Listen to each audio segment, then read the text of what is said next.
स्वागत है आप सभी का आपके अपने channel B study all subject में। एमजेपी रोलखंड यूनिवर्सिटी एग्ज़ाम 2024 इन्हीं ये एमजेपी से जितने भी कॉलेज हमारे कांटेक्ट में हैं जिनका संबद्धता एमजेपी से रोलखंड से है तो उन सभी के लिए वीडियो इंपॉर्टेंट होने वाला है। इसमें आज हम first semester BA part 1 history के बारे में पढ़ेंगे।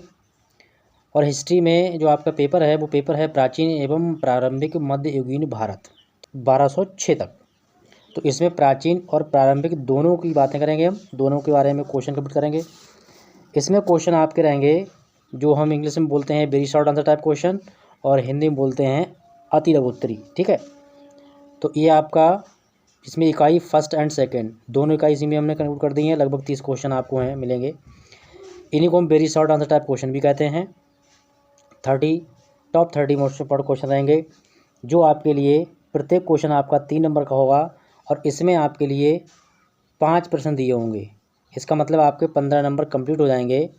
3 क्वेश्चन को आपको आंसर देना है। वेरी शॉर्ट यानी अति लघुत्तरी क्वेश्चन आएंगे पेपर में आपके, तो इनका आंसर आपको वेरी शॉर्ट आंसर टाइप में लिखना है। जैसे हम अति लघुत्तरी आंसर लिखते हैं और कैसे लिखेंगे वो आपको आगे क्वेश्चन के आंसर दिए हुए हैं साथ में, क्वेश्चन आंसर दोनों ही हैं एक साथ में। तो देख लीजिए इस तरीके से हम इनका आंसर बनाएंगे। पहला है भारतीय इतिहास के स्रोतों के अभाव का उद्घोषक, ठीक है, किन 2 विद्वानों को माना गया है, या कोई ऐसे 2 विद्वान बताइए जिन्होंने भारतीय इतिहास के स्रोतों के अभाव की उद्घोषणा की हो। तो इनमें 2 विद्वान हमने नाम दिया है, फ्लीट हैं और लॉवेल। ये 2 हैं वैज्ञानिक यानी कि विद्वान हैं ये इतिहास के, जिन्होंने भारतीय इतिहास के स्रोतों के अभाव के बारे में चर्चा की है। अगला क्वेश्चन आपका है जैन धर्म के प्रमुख ग्रंथ का क्या नाम है। तो जैन धर्म में एक ग्रंथ आता है परशिष्ट, ठीक है, परशिष्ट परवन, ये पूरा एक ही है जो कि जैन धर्म का प्रमुख ग्रंथ है और जिसके लिए हेमचंद्र द्वारा लिखा गया है, यानी कि हेमचंद्र द्वारा इसकी रचना की गई है। अगला क्वेश्चन देख लेते हैं, क्वेश्चन नंबर 3। क्वेश्चन नंबर 3 में है ऋग्वेद में सूक्तक और मंडल कितने हैं। ठीक है, तो यहाँ आंसर आपका बन जाएगा ऋग्वेद में सूक्तक 1028 हैं और मंडल 10 हैं। और आप ऐसे भी लिख सकते हो ऋग्वेद में सूक्तक 1028 और मंडल 10 हैं। क्वेश्चन नंबर हमारा 4 आ गया। फॉर्म दिया हुआ है आर्य शब्द का शाब्दिक अर्थ क्या है। देखिए शाब्दिक अर्थ मतलब इसका आपको अर्थ बताना है क्या होता है। तो यहाँ पर आर्य शब्द का शाब्दिक अर्थ होता है श्रेष्ठ या फिर कुलीन, ठीक है। और आर्यव्रत हम जानते होंगे भारत का नाम आर्यव्रत भी है। उपनिषद क्या कहते हैं या उपनिषद क्या होते हैं, तो इनके बारे में देख लेते हैं। इनका आंसर क्या बनेगा आपका, उपनिषद ग्रंथ भारतीय दर्शन के सर्व प्रमुख ग्रंथ है, ठीक है, भारतीय दर्शन का सर्व प्रमुख ग्रंथ है। इनमें ज्ञान चिंतन और मनन की प्रधानता होती है। उपनिषदों की संख्या लगभग 100 है, ठीक है। चाहे तो वो आपसे पूछ सकता है उपनिषद संख्या कितनी है, तो आपको तो भी उसका भी आंसर आपको मिल गया यहाँ पर। और अगर वो ये पूछ लेता है कि उपनिषद क्या है तो आप बता दीजिएगा प्रमुख ग्रंथ है किसका, भारतीय दर्शन का, जिसमें ज्ञान और चिंतन मनन आदि की प्रधानता होती है, इसको मुख्य माना जाता है, ऐसे समझो आप। क्वेश्चन नंबर 6 है पिटकों की भाषा क्या है। तो पिटकों की भाषा बोली जाती है पाली, यानी कि पाली जो भाषा है पिटकों की भाषा। ऐसे पूछ सकता है पाली किसकी भाषा है, तो आप पिटकों की भाषा, इस तरीके से आंसर बना देंगे। क्वेश्चन नंबर 7 है सबसे प्राचीन वेद या ग्रंथ कौन सा है। तो सबसे प्राचीन वेद या ग्रंथ, देखिए वेद या ग्रंथ दोनों चीज़ एक ही शब्द हैं, जो कि ऋग्वेद है। ऋग्वेद जो है सबसे प्राचीन यानी कि सबसे पहला वेद है। फिर लिखा गया है अगला क्वेश्चन आपका 8वां है, इसमें दिया गया है कि आर्यों की प्रमुख नदी का नाम क्या है। आर्यों की प्रमुख नदी का नाम क्या था। तो आर्यों की प्रमुख नदी किसको बोला जाता था, सरस्वती को। ये भी कह सकते हो कि सरस्वती आर्यों की प्रमुख नदी थी, ऐसे आंसर लिख सकते हो इसका। तो और आपका जो वीडियो है इसी में आपको प्लेलिस्ट का लिंक मिल जाएगा, लिंक देख टच करके आप प्लेलिस्ट के और भी वीडियो देख सकते हो। फर्स्ट टाइम आप लोग आए हैं जो भी हों, आप लोग चैनल को सब्सक्राइब कीजिएगा, दोस्तों में शेयर कीजिएगा, कमेंट बताइएगा और लाइक करके वीडियो को आगे भेजिएगा। इसमें क्वेश्चन हमारा नमा है और इसमें आपके जितने भी यूनिट हैं सभी यूनिट के पहले हम very short answer type question complete कराएंगे और साथ ही साथ इंग्लिश के भी कराएंगे, ठीक है। बाकी इंग्लिश के काफ़ी क्वेश्चन अपलोडेड हैं, आप लिस्ट में जाकर देख सकते हैं। एंड स्क्रीन और आई बटन शो होगा वीडियो में, उसे भी टच करके आप देख सकते हैं, जिसमें वीडियो और प्लेलिस्ट आपको मिल जाएंगी। तो यहाँ पर है आर्य साहित्य की भाषा कौन सी थी, आर्य साहित्य की, ठीक है। तो संस्कृत जो थी वो आर्य साहित्य की भाषा थी। ठीक है। वो ऐसे पूछ सकता है कि संस्कृत किस साहित्य की भाषा थी, उसमें आपको और दे देगा। तो वो जो दिया होगा आर्य साहित्य, ऑप्शन में देगा तो इस तरीके दे देगा, तो वो आर्य साहित्य की भाषा कहलाती है। किसकी? कौन सी? संस्कृत। अगला क्वेश्चन आपका है क्वेश्चन नंबर 10 दिया है, किस महाकवि द्वारा रामायण की रचना की गई है? आप सब जानते थे कि एक रामचरितमानस है, एक रामायण है। तो रामचरितमानस जो है उसको तुलसीदास ने मतलब शुरू किया है, बनाया है, लिखा है। लेकिन है क्या वो? जो तुलसीकृत रामायण है, असली रामायण तुलसीकृत रामायण ही है, जो कि संस्कृत भाषा में है। महाकवि वाल्मीकि द्वारा रामायण की रचना संस्कृत भाषा में की गई है। यहाँ पर आपके हमने 2 क्वेश्चन कंप्लीट कर दिए। अगर वो ये पूछेगा कि रामायण की रचना किस भाषा में हुई है, तो संस्कृत भाषा में हुई है। रामायण रचना किसने की है, तो महाकवि वाल्मीकि द्वारा की गई है। ठीक है। क्वेश्चन नंबर 11 है हमारा, महाभारत का युद्ध कहाँ हुआ था? ठीक है। तो कोई कहता है, इसका आंसर बनाने में दिक्कत हो जाती है।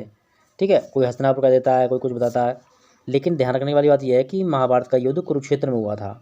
ठीक है। और गायत्री मंत्र का सर्वप्रथम उल्लेख किस ग्रंथ में या फिर वेद में मिलता है? गायत्री मंत्र आपका है, उसका सर्वप्रथम उल्लेख ऋग्वेद में मिलता है। क्यों मिलता है? क्योंकि ऋग्वेद हमारा सबसे पुराना वेद है। ठीक है। आगे बढ़ते हैं क्वेश्चन नंबर 13 की ओर। इसमें 30 क्वेश्चन है, आपको बता दूं पहले, थोड़ा वीडियो लंबा हो सकता है, पर आपको इस तरीके से समझना है कि आपको समझ में सीधा आ जाए। किस संस्कृत साहित्य की रचना को आदि काव्य कहा गया और रचनाकार को आदि कवि कहा गया? मतलब ऐसी कौन सा साहित्य है संस्कृत में जिसको आदि काव्य का नाम दिया गया और उसके रचनाकार को आदि कवि कहा गया? तो आंसर में आपका बनेगा रामायण। संस्कृत साहित्य को, इन रामायण को संस्कृत साहित्य की रचना को आदि काव्य कहा गया और महाकवि वाल्मीकि को आदि कवि कहा गया। ठीक है। आगे आपको समझ में आपके यहाँ तक। क्वेश्चन नंबर 14 आपका है, वैदिक कालीन में देवताओं की संख्या कितनी हुआ करती थी? तो वैदिक काल में देवताओं की कुल संख्या 33 हुआ करती थी। ठीक है। क्वेश्चन अगला देख लेते हैं, आपका दिया हुआ है क्वेश्चन है आपका 15, मोहनजोदड़ो का उत्खनन किस वर्ष में शुरू हुआ? ठीक है। इसमें इकाई फर्स्ट और इकाई सेकंड दोनों के क्वेश्चन है, जो कि वेरी मोस्ट इंपॉर्टेंट आपके एग्जाम के लिए। और जहाँ कहीं भी आप एग्ज़ाम दे रहे हैं किसी का भी, अगर आपका सिलेबस का वीडियो अपलोडेड है, उसे देखकर आप मैच कर सकते हैं कि, और उसको आप देखिएगा, दोस्तों जरूर से कीजिएगा। तो अगला क्वेश्चन हमारा है, यानी मोहनजोदड़ो का उत्खनन कब शुरू हुआ था? तो आंसर में आएगा मोहनजोदड़ो का उत्खनन सन 1922 में शुरू हुआ था। ठीक है।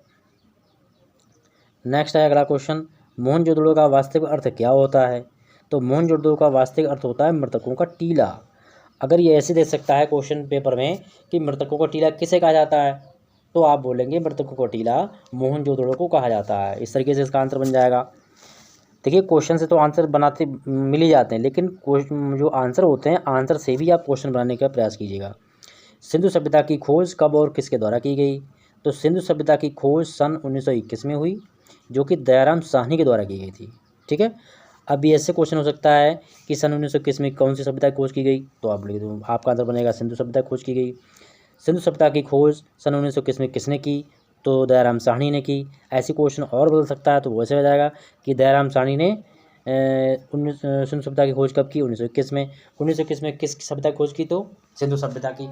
तो इस तरीके से आपका आंसर, किसी तरीके से अगर क्वेश्चन आएगा तो आप आंसर सिंपली आप कर दोगे। अगला क्वेश्चन आपका है, सिंधु सभ्यता के निर्माता कौन थे? तो सर्वाधिक विद्वानों के अनुसार सिंधु सभ्यता के निर्माता द्रविड़ थे। विशाल स्नानागार यानी नहाने का स्थान कहाँ मिला? तो वो विशाल स्नानागार जो मोहनजोदड़ो में प्राप्त हुआ था। अगला क्वेश्चन आपका है, सिंधु सभ्यता के 2 प्रमुख नगरों के नाम बताइए, क्या क्या नाम है? तो सिंधु सभ्यता में 2 प्रमुख नगर थे, मोहनजोदड़ो और हड़प्पा। ठीक है। हड़प्पा, मोहनजोदड़ो क्या है, ये सिंधु सभ्यता के प्रमुख नगर हैं। और नगर और भी हैं, लोथल है, कालीबंगा है, लेकिन जो प्रमुख नगर है ये 2 ही थे, मोहनजोदड़ो और हड़प्पा। सिंधु वासियों की कौन सी धातु का ज्ञान, सिंधुवासी जो थे उनको किस धातु का ज्ञान नहीं हुआ था? तो उनके लिए लौह धातु का ज्ञान नहीं हुआ था, यानी सिंधु वासियों को लौह धातु का ज्ञान नहीं था। अगला क्वेश्चन आपका है 22 में है, सिंधु सभ्यता और वैदिक सभ्यता में एक प्रमुख अंतर क्या था? तो अंतर बताना है। सिंधु सभ्यता नगरीय आधार पर बसी थी और वैदिक सभ्यता ग्रामीण आधार पर बसी थी। ठीक है। ये दोनों अंतर है। अगला क्वेश्चन है, सिंधु घाटी सभ्यता में परिवार किस सत्ता में रहते थे, यानी कि सिंधु घाटी में जो परिवार थे उन पर किसकी सत्ता रहती थी, माता या पिता की। तो वहाँ पर आंसर बनेगा आपका सिंधु सभ्यता में परिवार मात्र सत्तात्मक पर आधारित था, यानी कि उसमें सिंधु सभ्यता में परिवार में माता को प्रमुख माना जाता था, उसी सत्ता रहती थी। अगला क्वेश्चन है, बहुत सी मूवी आपने देखी होगी, पति शांत बैठा रहता है, माँ का पूरा चलता है। सिंधु सभ्यता से संबंधित नृत्य करती हुई स्त्री की जो मूर्ति है वो किस धातु की बनी हुई प्राप्त हुई, तो इसका आंसर देखिएगा, इसका आंसर आपका है सिंधु सभ्यता की नृत्य करती हुई धातु की मूर्ति जो थी वो कांस्य की बनी हुई थी। ठीक है, कांस्य की बनी हुई थी। लिंग पूजा,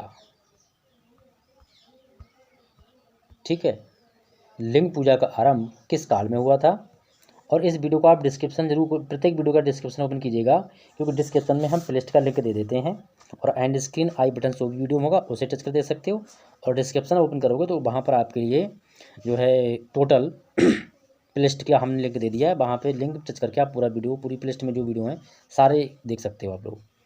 अगला क्वेश्चन है 26, तो यहाँ पर है कि हड़प्पा काल में लिंग पूजा का आरंभ हुआ था। ठीक है, हड़प्पा काल में।